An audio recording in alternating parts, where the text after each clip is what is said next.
కాంగ్రెస్ పార్టీకి తెలంగాణ ఇవాళ మిగిలినట్టుగా కనబడతా ఉంది.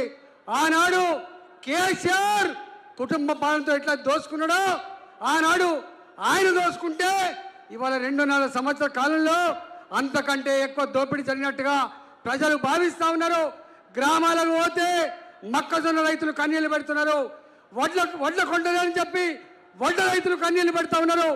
పూర్తి స్థాయిలో రుణమాఫీ కాలేదు. ఇవాళకి కూడా రైతు బంధు సంపూర్ణంగా లేదు. చదువుకునే లక్షలాది మంది విద్యార్థులు ఫీజులు కట్టలేక క్లాస్ రూములో యజమాని నిలబెడితే బిక్కు బిక్కుమంటూ ఇళ్లలోకి వచ్చి అమ్మా నాన్న చెప్పుకొని అక్కడెక్కడ ఆత్మహత్య చేసుకునే పరిస్థితి. ఫీ రియంబర్స్మెంట్ లేదు. ఇవాళ రిటైర్డ్ అయిన ఉద్యోగులకి వాళ్ళు దాచుకున్న 35 సంవత్సరాలు కష్టపడి జమ చేసుకున్న డబ్బులకు కూడా ఇలా ఆస్కారం లేకుండా పోయింది.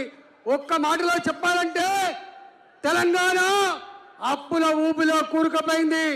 రాబోయే కాలంలో ఈ అప్పుల ఊబిలో కూరుకుపోయిన తెలంగాణ మళ్ళా పాత గ్లోరీ రావాలంటే, హైదరాబాద్ తెలంగాణ రాష్ట్రం బాగుపడాలంటే భారతీయ జనతా పార్టీ మాత్రమే ఇది సాధ్యం చేయగలదని చెప్పి